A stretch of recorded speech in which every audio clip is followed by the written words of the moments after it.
Bonjour à tous, c'est Arnaud ASMR et on se retrouve sur une vidéo derniers achats.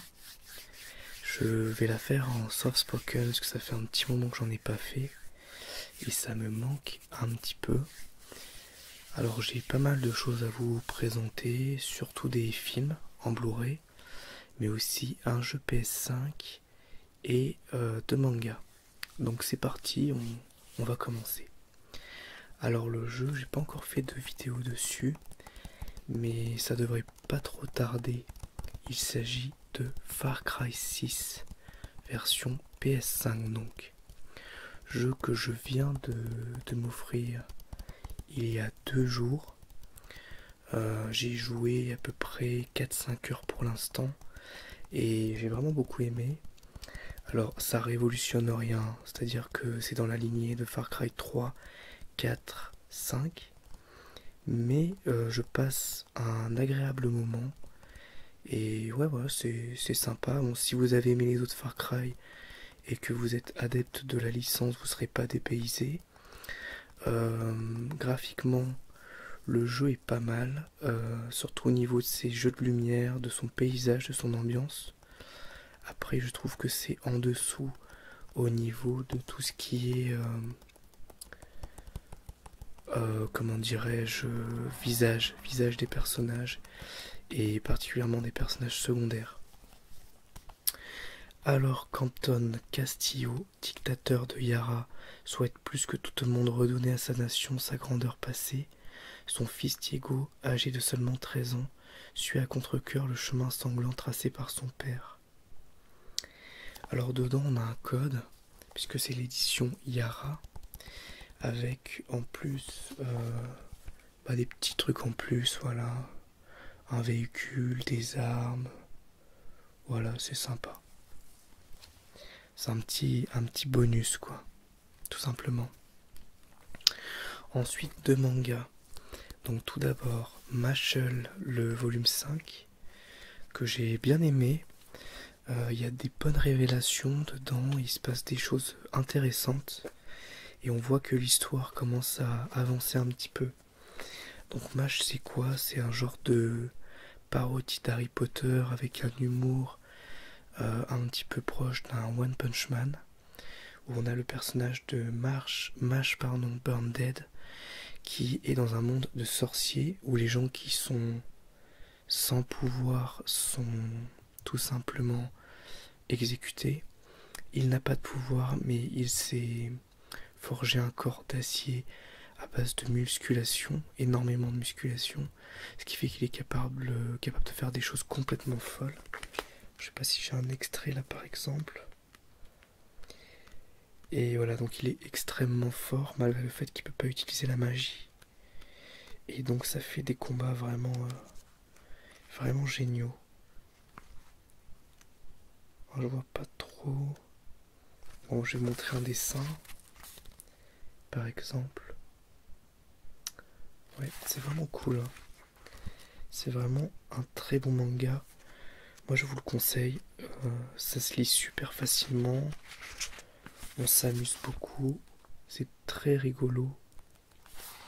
Et c'est très référencé en plus. Donc, très très sympa.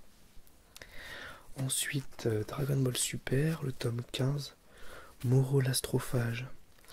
Donc le tome se découpe en deux parties.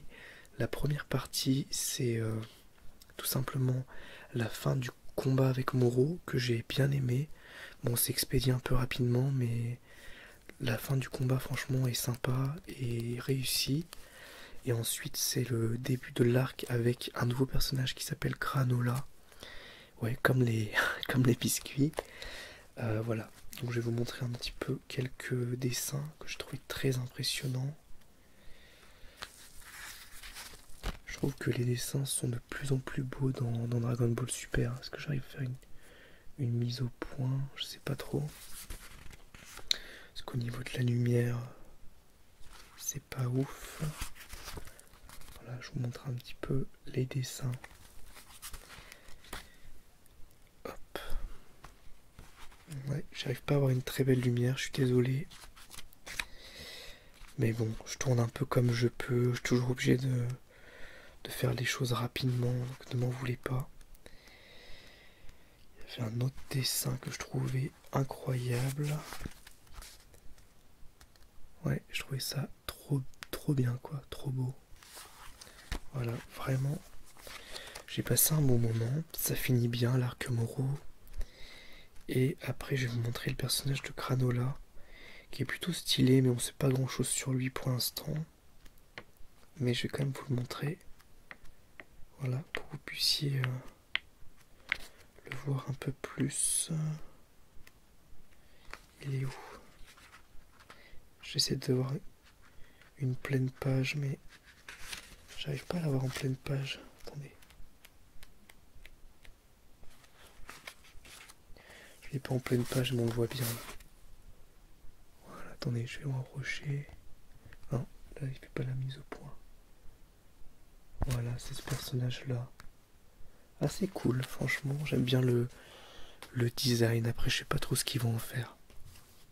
Ensuite, on a la trilogie Hannibal Lecter. Donc celle-ci, c'est un cadeau d'anniversaire que j'ai eu après ma vidéo, donc je vous l'ai pas présenté du coup. Avec les 3 Blu-ray, Dragon Rouge, Le Silence des Agneaux et Hannibal. Donc dans l'ordre chronologique, c'est Dragon Rouge en premier, mais dans l'ordre des sorties des films, c'est tout d'abord Le Silence des Agneaux. Donc je vais vous lire les synopsis et puis je vais vous donner mon avis sur chaque film, en sachant que j'ai aimé les 3. Le Silence des Agneaux. Jeune stagiaire au FBI, Clarice Starling, jouée par Jodie Foster, enquête sur des meurtres en série commis dans le Middle West. Pour l'aider à profiler le tueur, elle doit rencontrer le redoutable Hannibal Lecter, Anthony Hopkins, surnommé Hannibal le cannibale. Il est retenu en quartier de haute sécurité. Clarice et Hannibal vont alors nouer une relation éprouvante et ambiguë sur fond de crimes terrifiants. Alors c'est mon préféré des 3, j'ai vraiment adoré Le Silence des Agneaux. Je l'avais déjà vu, je l'avais en DVD. Le revoir en HD, c'était trop bien. Ensuite, Hannibal. Hannibal, c'est Ridley Scott, je crois, qui l'a réalisé. 10 ans ont passé depuis que l'agent Clarice Starling, cette fois c'est joué par Julianne Moore, il y a un changement d'actrice malheureusement, a fait face au terrifiant Hannibal Lecter. Le tueur en série réapparaît à Florence, prêt à attirer à nouveau Clarice dans leur jeu du chat et la souris, mais elle n'est plus la seule à vouloir capturer le criminel surdoué. Mason Verger, l'une des victimes de Lecter, atrocement mutilée et défigurée par sa faute, ne veut qu'une seule chose, se venger. Donc j'ai beaucoup aimé Hannibal aussi, même si l'ambiance est complètement différente du Silence des Agneaux. Je l'ai trouvé moins glauque, moins sombre, mais malgré tout très violent. Hannibal, ses meurtres paraissent un peu plus gratuits, mais du coup ça nous expose quand même pas mal le personnage. Et c'est très agréable à suivre et c'est encore un bon film, même si je le mettrais un cran en dessous du Silence des Agneaux. Et ensuite on a Dragon Rouge avec Hopkins et cette fois Will Graham qui est joué par Edward Norton. Le début des aventures diaboliques et sanglantes du tueur en série Hannibal Lecter. Alors oui et non, parce qu'en vérité, le début du film c'est le moment où il se fait arrêter, donc on peut pas vraiment dire que c'est ses débuts. Puisqu'il avait déjà tué, il s'était déjà passé des choses, etc. etc.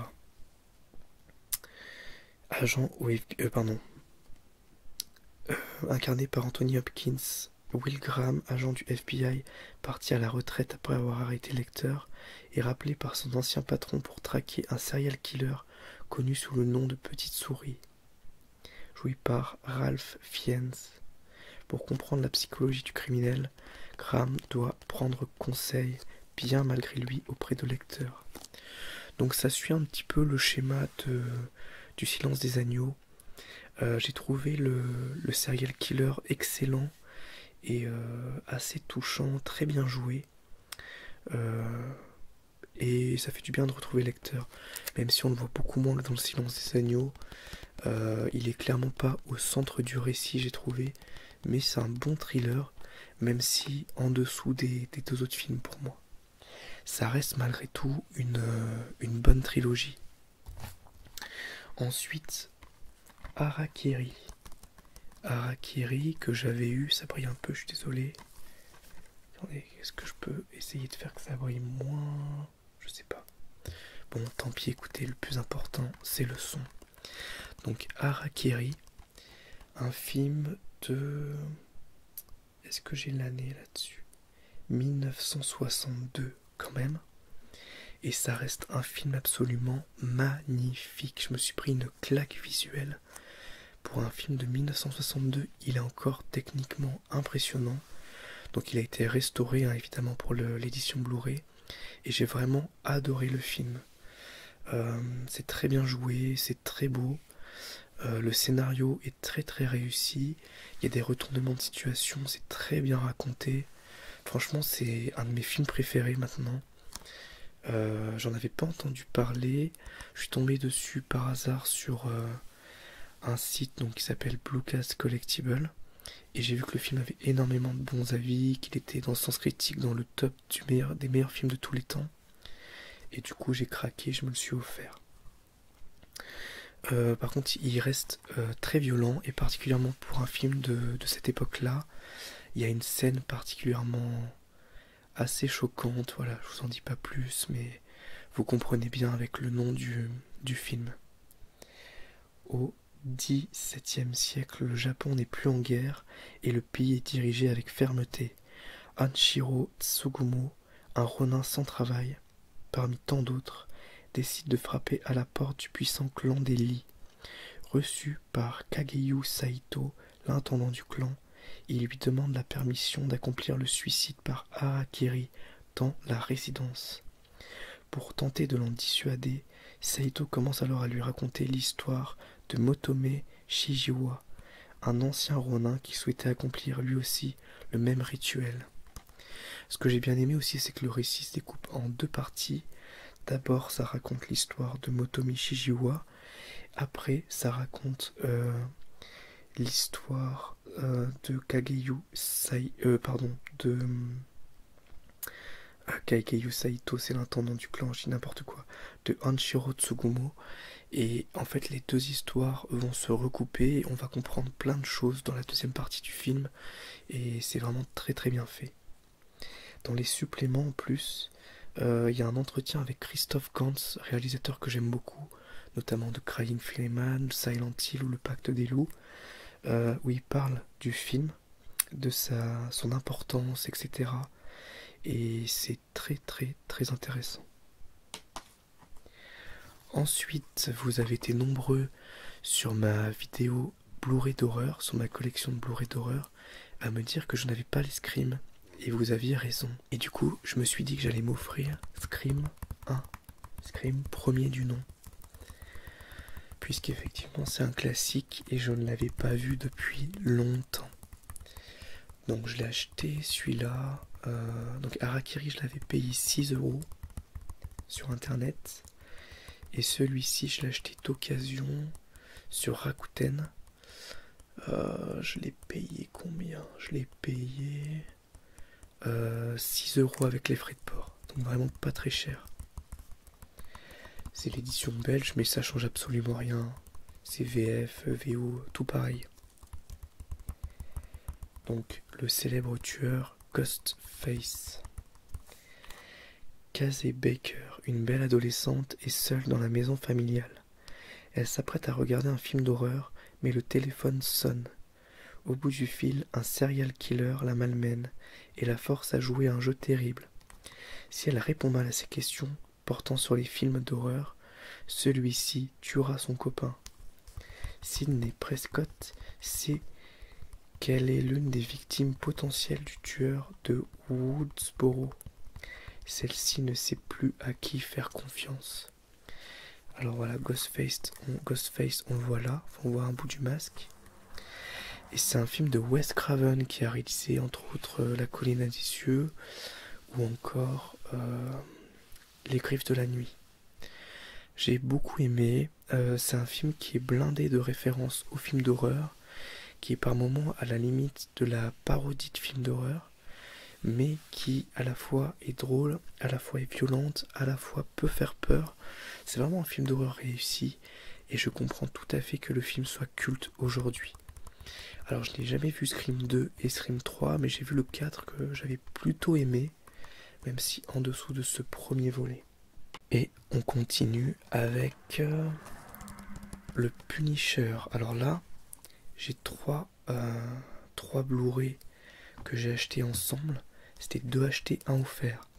Il y a un coffret Van Damme, un film de Van Damme, et gratuit, du coup, j'ai eu en plus les 2 films Punisher que j'ai pris pour compléter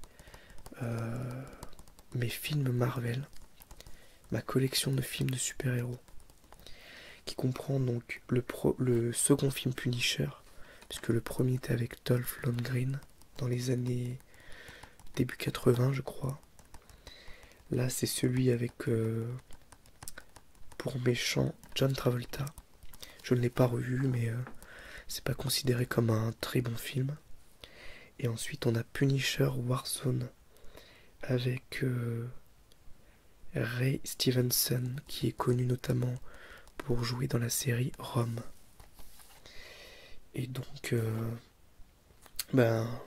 c'est des films Punisher, donc avec Frank Castle qui a perdu sa famille, qui a été assassiné, qui cherche à se venger tout simplement. Et donc ce sont des films assez violents. Là j'ai revu Warzone, j'ai pas revu le premier, enfin celui avec Travolta, mais j'ai vu Warzone, qui est plus fidèle au personnage du Punisher, mais qui est un film d'action assez décérébré, qui a un scénario très très limité, mais il est très violent et il y a quelques idées de mise en scène rigolotes. Bon voilà, c'est pas un grand film, mais c'est un film d'action qui divertit. Donc j'en demandais pas plus, j'ai passé un agréable moment. Ensuite, on a un coffret Blu-ray qui comprend 5 films de Van Damme. Donc on a Cyborg, Kickboxer, Mort Subite, Double Impact et Chasse à l'homme. Donc j'en ai vu 4 sur 5. J'ai vu Cyborg que j'ai... Bon, je vais vous dire pour chaque film. Donc déjà je vais vous lire le synopsis. Cyborg, l'Amérique du XXIe siècle est plongée dans l'anarchie et la peste.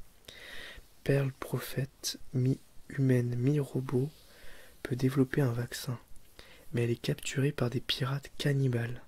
Seuls les talents de combattants de Gibson Rickenbacker pourront la sauver et avec elle le reste de la civilisation. Donc, Cyborg, j'ai beaucoup aimé. C'est un des premiers films de Van Damme et c'est le premier film, je crois, après Bloodsport.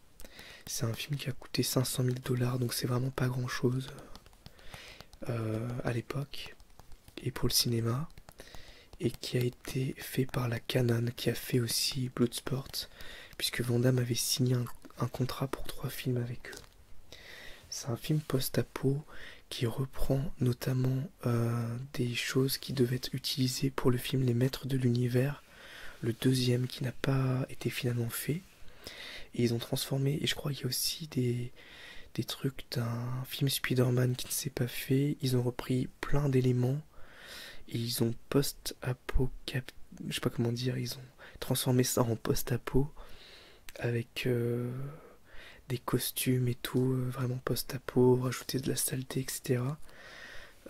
Et ça fonctionne bien, étonnamment. Le film, alors il a un côté un petit peu kitsch, mais ça fonctionne vraiment très bien. Et en plus, le grand méchant est assez crédible. Van Damme est assez génial dans le film, comme toujours, hein, moi j'adore. Donc vraiment très sympa. Ensuite, on a Kickboxer, qui fait partie de mes films préférés de Van Damme, avec donc Bloodsport, Cyborg, Chasse à l'homme dont on va parler après, et donc Kickboxer. Pour venger son frère devenu paraplégique après un combat contre un champion thaïlandais de kickboxing, Kurt décide de l'affronter et part s'entraîner auprès d'un ancien maître vivant en ermite. Donc concrètement, Kickboxer, c'est un petit peu Bloodsport avec plus de moyens.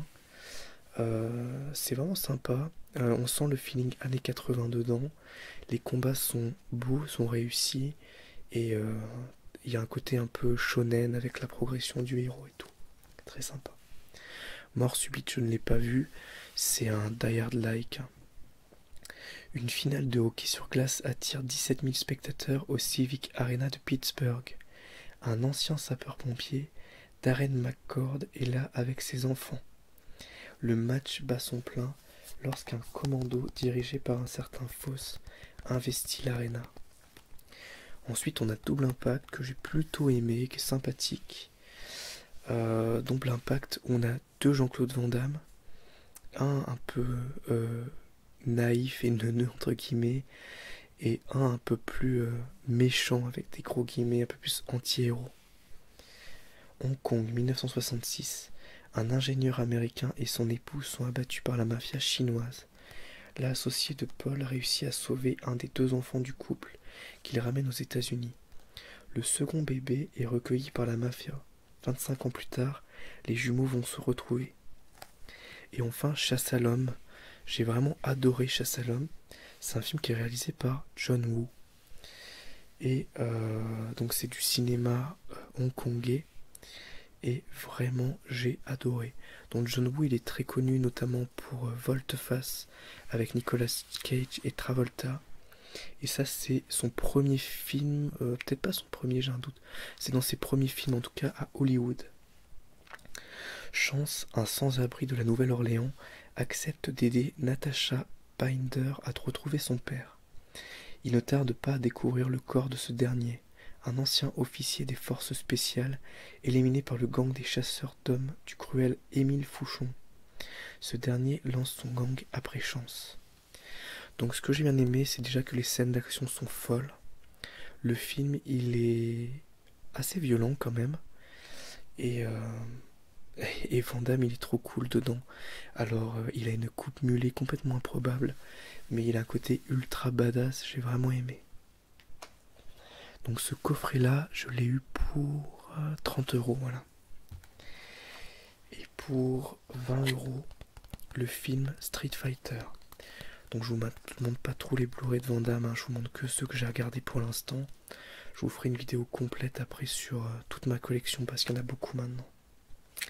Le célèbre jeu vidéo adapté dans un grand film d'action. Alors ça on va reparler, c'est pas du tout fidèle. Dans un pays d'Asie, le général Bison, dangereux dictateur, retient prisonniers 63 membres des Nations Alliées. En échange de leur libération, il réclame une rançon exorbitante en menaçant de faire éclater une guerre mondiale. Le colonel Guile et son équipe montent une opération pour libérer les otages et neutraliser Bison. Alors l'édition est sympa, il y a un fourreau comme ça. Et on a à l'intérieur Kylie Minogue qui joue Camille et Van Damme qui joue Guile. Puisque c'était un peu les têtes d'affiche. Et donc c'est pas du tout fidèle aux jeux vidéo. Alors on retrouve les personnages, mais ils ont la plupart du temps rien à voir. Il n'y a que sur la toute fin où ils leur mettent le costume sans aucune raison. Et les scènes d'action sont assez ridicules, le film est assez kitsch. Mais j'ai pas passé un mauvais moment. Je me suis plutôt amusé devant. Après, faut le prendre vraiment comme un... Pour moi, faut le prendre comme un nanar. Et vous passerez un moment sympa. Je vous recommande la vidéo de Crost. Voilà. Si jamais vous voulez voir ou pas le film. Mais elle est assez marrante. Donc 20 €, 30 € le coffret. Et du coup, le double Blu-ray Punisher gratuit. Sur Blue Cats Collectible. Ensuite, 2 films de Van Damme. Ça, j'ai payé plus cher parce que c'est importé des États-Unis. Puisque Bloodsport n'est pas sorti en Blu-ray en France, étonnamment. Et je voulais absolument l'avoir dans ma collection. Donc Bloodsport, c'est peut-être mon film préféré de Van Damme, ou en tout cas, c'est dans mes préférés. Dans mon top 3, on va dire. Et c'est son premier film avec en premier rôle, quoi, en tant que héros. C'est vraiment un super film de, de tournoi, on va dire. Je sais pas si on peut dire de kung-fu, mais en tout cas de tournoi. Euh, la musique est géniale aussi, j'adore. La réalisation, bon, elle est pas toujours top. Des fois, le montage est un peu chaotique, mais franchement, ça fonctionne bien. Et il y a des scènes qui sont vraiment cultes. Surtout le combat final, que je trouve incroyable. Et à chaque fois que je le re-regarde, ça me fait quelque chose, quoi. Et Time Cop, je ne l'ai pas vu, donc je peux pas vous en dire grand-chose. Mais il paraît que c'est plutôt dans son top à Van Damme, donc à voir. Et enfin, alors celui-là, oui, pardon, je vous ai pas dit. Celui-là, je l'ai payé donc 30 € avec frais de port pour les deux films. Et il y a une VF sur Bloodsport, mais il n'y a pas de VF sur Time Cop. Par contre, il y a VO sous-titré sur les deux. Et enfin, un film plus récent de Van Damme, We Die Young, le sang du cartel. Un film que j'ai plutôt bien aimé, que j'ai eu à 2 € sur le Bon Coin. Un achat local, quelqu'un qui vendait ça à côté de chez moi. Donc je l'ai pris pour ma collection de Blu-ray de Van Damme. Et j'ai vraiment bien aimé. Bon, c'est pas un grand film, hein, clairement. C'est un direct ou DVD, enfin Blu-ray en l'occurrence, mais il n'est pas sorti au cinéma, en tout cas en France. Je pense pas qu'il soit sorti au cinéma ailleurs. Et Van Damme, il joue un muet suite à, je crois, un accident à la guerre, puisque c'est un ancien soldat en Afghanistan, voilà. Et c'est pas le personnage principal, c'est un personnage un peu secondaire. On suit plus les deux gamins qui sont là, qui tentent d'échapper à leur famille qui fait partie d'un cartel important. Voilà, et Van Damme, il est au milieu de tout ça, et puis il y a quelques scènes d'action sympas avec lui, que ce soit des courses-poursuites, des gunfights. Lucas, un garçon de 14 ans, appartenant à un gang de Washington sous la coupe d'un baron de la drogue, est déterminé à ce que son frère de 10 ans ne suive pas le même chemin. Un ancien combattant de la guerre en Afghanistan va lui venir en aide. Vont-ils réussir à échapper à la loi des gangs et à revenir dans le droit chemin? Alors si vous voulez, celui-ci, il est disponible en streaming sur Prime Video. D'ailleurs, je l'avais regardé avant de l'acheter. Kickboxer, il est dispo sur Netflix. Vous pouvez le regarder. Franchement, c'est un des premiers films de Van Damme à regarder, je pense. Mort subite, je sais plus. Je sais plus s'il est sur Netflix ou pas. Double Impact, je crois qu'il y est. Chasse à l'homme, je crois, mais je suis plus sûr. Et Time Cop, je crois qu'il y est aussi. Il y a pas mal de films de Van Damme sur Netflix, donc n'hésitez pas à aller y jeter un œil parce que franchement, enfin moi j'adore, c'est vraiment mon péché mignon, on va dire, les films de Van Damme. Voilà donc pour cette vidéo derniers achats. J'espère que ça vous aura plu. Je suis désolé pour cette lumière un peu pétée, mais bon, vous comprenez bien que avec les deux petits, c'est pas évident pour moi de trouver du temps. Donc je fais pendant leur sieste. Là, vous voyez, je suis dans notre chambre. J'ai enlevé à l'arrache les photos de mes enfants pour pas que vous les ayez sur la vidéo. Mais voilà, du coup, j'ai pas eu le temps de trop installer. J'ai fait ça vite parce qu'ils peuvent se réveiller n'importe quand. Donc voilà, je suis désolé si techniquement c'est pas mieux que ça. Mais bon, j'espère que vous aurez quand même passé un agréable moment. Parce que moi, bah, ça m'a fait vraiment plaisir de faire cette vidéo. Ça me fait toujours très très plaisir de faire des vidéos, de vous présenter des films, des jeux, des mangas, des comics, etc. Et sachez donc que prochainement, il y aura donc une vidéo sur Far Cry 6, bien évidemment. Alors ça sera pas une vidéo balade plus sa vie, parce que bah mon avis il est clair, hein, c'est un Far Cry comme tous les autres. Il n'y a pas beaucoup de changements, en tout cas pas majeurs. Donc franchement, j'aurais pas grand chose à en dire de plus. Par contre, je vous ferai sans doute une vidéo gameplay sur le jeu. Voilà, comme ça vous pourrez voir une ou deux missions, des missions secondaires, et puis voir un petit peu l'environnement et tout ça, ça va être sympa quoi. Voilà, merci à tous en tout cas, et à bientôt pour une nouvelle vidéo ASMR. Au revoir, merci à tous.